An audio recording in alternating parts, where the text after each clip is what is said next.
ومن أحسن قولا ممن دعا إلى الله وعمل صالحا وقال إنني من المسلمين। ওয়ালাইকুম আসসালাম রহমতুল্লাহি ওয়া বারাকাতুহু। জি সুপ্রিয় দিনী ভাই, আপনি জানতে চেয়েছেন আমার আলোচনায় একখানা হাদিস শুনেছিলেন, তো ওটা আপনি আয়াত ভেবেছেন এবং জানতে চেয়েছেন ওটা কোরআনের কোন আয়াত। তো ওটা আয়াত নয়, ওটা হলো হাদিস। ইন্নাল্লাহা ইউআইয়িদু হাযাদ দ্বীন বির রাজুলিল ফাজির, নিশ্চয় আল্লাহ এই দ্বীনকে সাপোর্ট করেন, এই দ্বীনকে শক্তিশালী করেন পাপাচারী ব্যক্তি দিয়েও। বুখারী শরীফের হাদিস। তার মানে পাপি তাপি দিয়েও আল্লাহ দ্বীনের সাহায্য করেন। এটা একটা লম্বা হাদিসের অংশ বিশেষ। রাসূলুল্লাহ সাল্লাল্লাহু আলাইহি ওয়াসাল্লামের যুগে তিনি জিহাদ করতে গিয়েছিলেন সাহাবীদের সাথে। তো একজন খুব বীর বিক্রমের সাথে যুদ্ধ করেছিল, মানে ওর মতো কেউ শক্তি শৌর্য বীর্য দেখাতে পায়নি যুদ্ধ ময়দানে, মানে কাফেরদেরকে যেদিকে গিয়েছে কচুকাটা করেছে। তখন সাহাবীরা তার প্রশংসা করেছিলেন যে এই লোকটা আজকে মানে এরকম বীর বিক্রমের সাথে যুদ্ধ করেছে। রাসূল সাল্লাল্লাহু আলাইহি ওয়াসাল্লাম বলেছিলেন যে মনে রাখবে এই লোকটা কিন্তু জাহান্নামী, মিন আহলিন নার, জাহান্নামীদের অধিবাসী, মানে ও জাহান্নামী। তো সাহাবীরা আশ্চর্য হয়েছিলেন যে এত সৎ কাজ করলো, এভাবে যুদ্ধ করলো বীর বিক্রমের সাথে, আর লোকটা যাবে জাহান্নামী। তো এক লোক তার পিছু নিয়েছিল যে দেখি তো কি করেছে। তো তার পিছু নিলে সে লোকটা শত্রুদের আঘাতে ক্ষতবিক্ষত হয়েছিল। তো এক পর্যায়ে দূরে গিয়ে এই জ্বালা যন্ত্রণায়, ক্ষত দেহের জ্বালা যন্ত্রণা সহ্য না করতে পারে, ওই লৌহ ফলককে উঁচিয়ে ওর ওপর সে বুকের ওপর ভর দিয়ে নিজেকে আত্মহত্যা করে হত্যা করে। এভাবে সে আত্মহত্যা করেছিল লোকটা। কোন লোকটা? যার সম্পর্কে রাসূলুল্লাহ সাল্লাল্লাহু আলাইহি ওয়াসাল্লাম বলেছেন যে এই লোকটা জাহান্নামী। তো লোকটা ওইভাবে যখন ওই লৌহ ফলকের উপর ভর করে আত্মহত্যা করে, লোকটা দৌড়ায় গিয়ে রাসূলুল্লাহ সাল্লাল্লাহু আলাইহি ওয়াসাল্লামের নিকটে বলেন, ওই সাহাবী, ইয়া রাসূলুল্লাহ, আপনি আসলেই মানে সত্য রাসূল, আল্লাহ প্রেরিত রাসূল।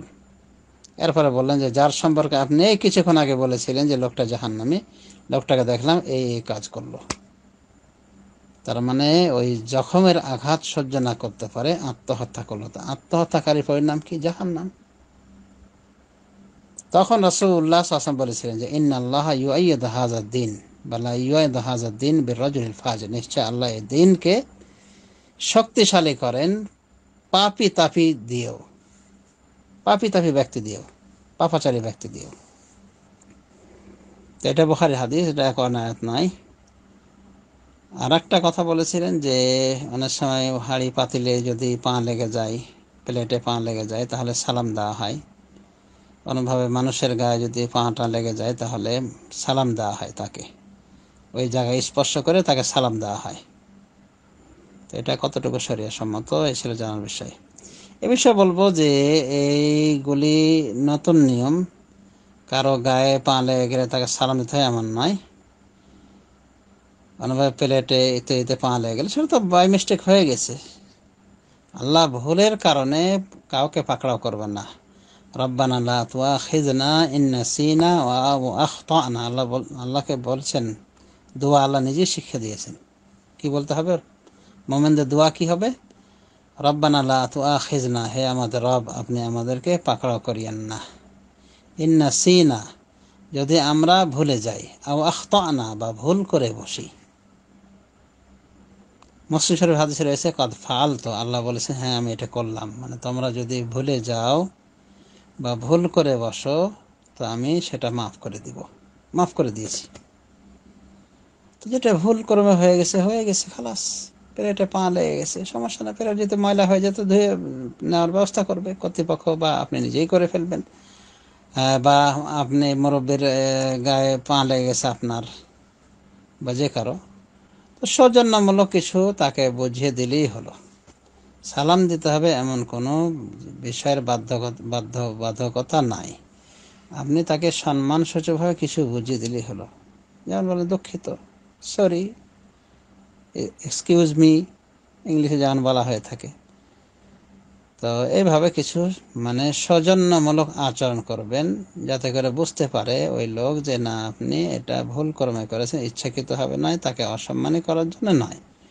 তা আশা করা যায় যে মানুষ হলে উনি সহজেই বুঝে ফেলবেন। তো এক কথায় এই মুহূর্তে সালাম দিতে হবে এরকম কথা হাদিসে পাওয়া যায় না। সৌজন্যমূলক আপনি যে কোনো ভালো আচরণ করে বুঝিয়ে দেওয়ার চেষ্টা করবেন যে এটা আমি ইচ্ছা করে করিনি, বাই মিস্টেক হয়ে গিয়েছে, এতটুকু যথেষ্ট ইনশাল্লাহ। তো এগুলি আমরা খেয়াল করব। প্রাসঙ্গিক ক্রমে বলে দেওয়া যায় যে কিছু কথা প্রচলিত রয়েছে যে কোরআন হাত থেকে পড়ে গেলে চুমু খেয়ে নিতে হবে, আর কোরআনের ওজন পরিমাণে লবণ দান করতে হবে।